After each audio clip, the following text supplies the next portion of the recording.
Hey there, it's time for the Bronx Buzz. As you probably know, this is the program where we get to talk to Bronx journalists and writers and talk show hosts and anybody really covering the issues that are important to us. And the whole idea is you get to find out what they're thinking about, what they're writing, get to meet them so that when you read them or see them or hear them, you get to know a lot more about where it's all coming from.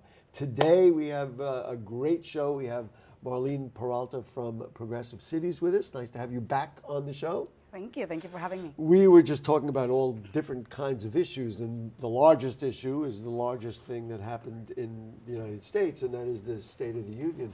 But before we even break that down, it occurs to me, because I had this dialogue with some other people who were like, well, that's not local, it's just the president.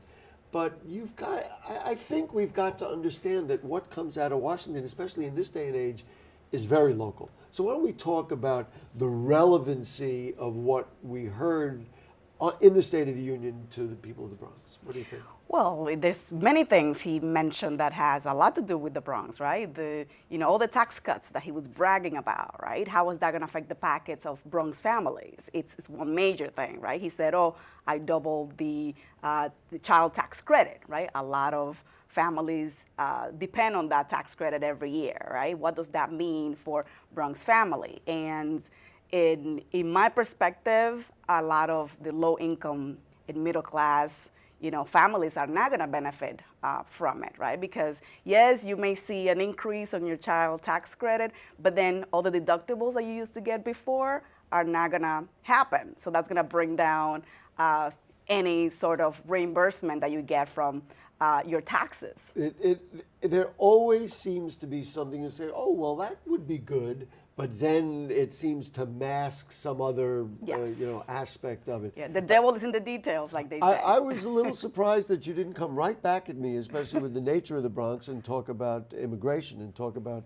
That was my second point. I beat her to the punch. Yes. And talk about Dreamers. Everywhere you go, especially in the Bronx, you hear people talking about it. To me, the biggest issue, which is the overriding issue, is the partisanship, is that they just can't seem to sit around the same table and come to an agreement, a balance on what you want. Like you and I, if we had a disagreement, we would sit down and try and sort it out. They can't seem to do that. I mean, I don't know. I know I didn't ask you a question because I'm out of ideas on how to solve it. Well, I mean, you have polar opposites in this administration, right? Because you have the most extreme conservatives taking over the White House, and then you have the Democrats. So I think, and coming back to immigration, for example, right? He wants to give a path to citizenship to young immigrants, to dreamers. But then on the other side, he wants to limit all kinds of immigrations, all kinds of visa lotteries. He wants to build the wall, everything that Democrats have been opposed to. Well, this is, again, that same balance. So you say, okay, we'll make a deal with you on DACA. We'll work that out. But then you give us the wall. Well, then you're not really endorsing the concept of having people all share in the wealth and the productivity of our country, because then ultimately you're really saying this.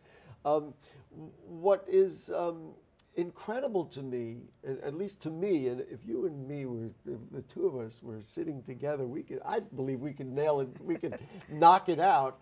And the key is the path to citizenship. If there was a path to citizenship, then those people who we hear about all the time who are 30 years in this country, but never had a path to citizenship, they never had an option other than to be undocumented.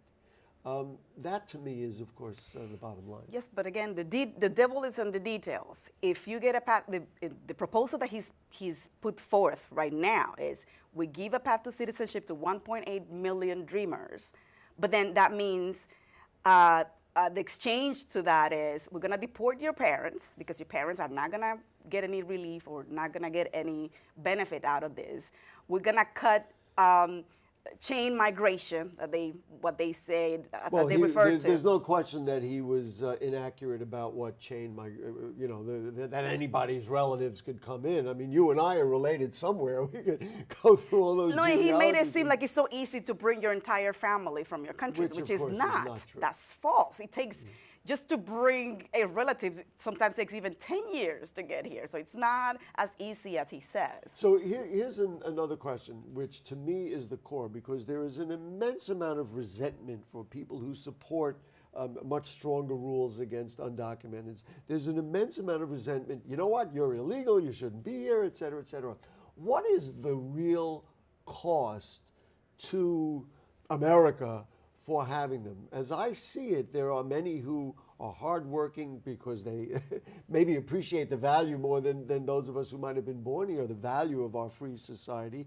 And number two, in many cases, they fill jobs and take jobs that, whether they're migrant workers working on farms or migrant workers working on the docks or wherever it is, they take jobs that are not being filled anyway.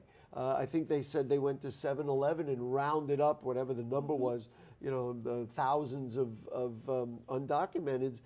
Are those jobs now all of a sudden being filled by people who are traditional American citizens? And that would be my that's the question. false impression that this administration is giving to the American public, that the immigrants are taking jobs away from Americans. And that's not true. I mean, if you live the farming industry is a big example, how these, there's a few states that are very nervous because they have lost their workers and nobody is replacing those workers that they have lost due to deportations. So that's the greatest example of all.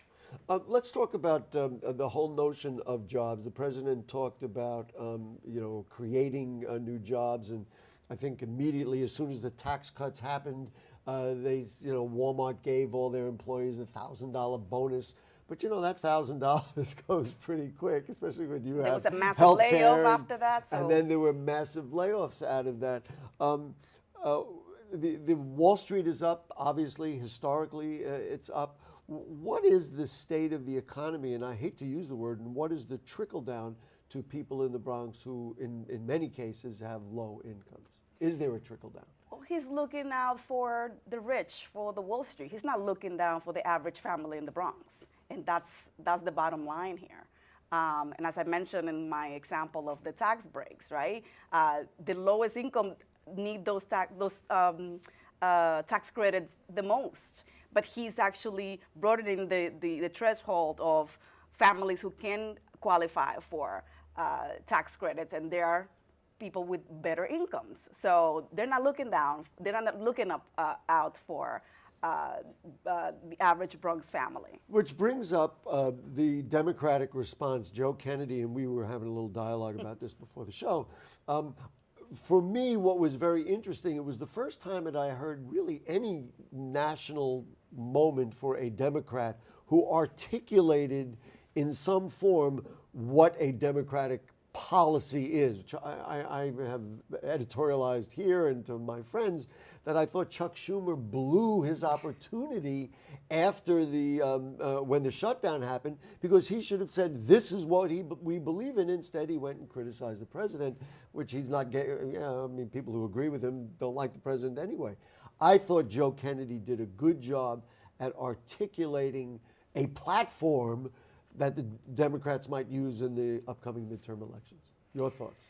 Well, to me is, there's a lot of talk and lack of actions, right? And the shutdown was a perfect example of how, we need to negotiate. And again, Democrats have not gotten anything. Yeah, there was no.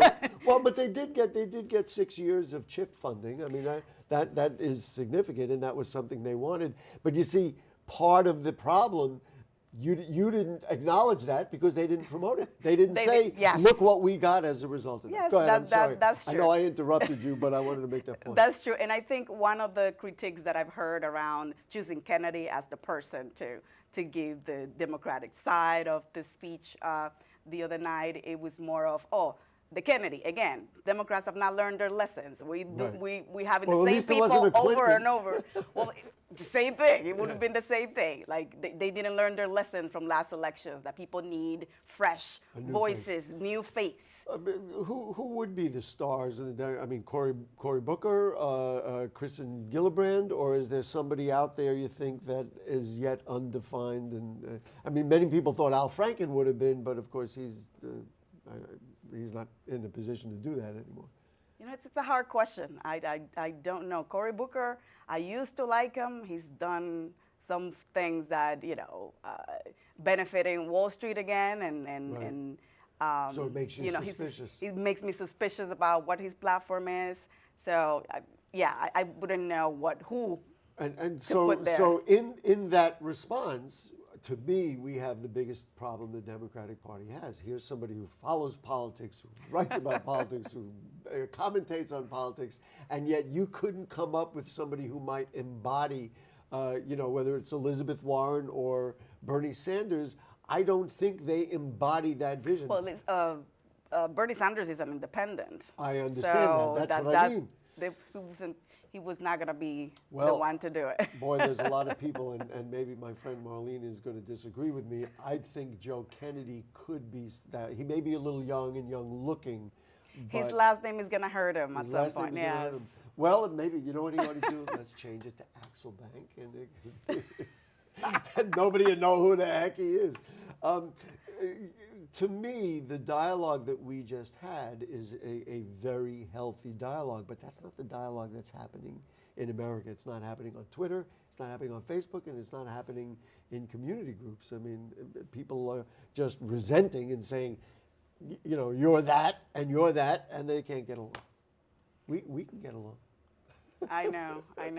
Marlene Peralta from Progressive Cities, thank you so much. There's always more to talk about, and we'll have you back, and we'll talk about it then. Thank you for having me.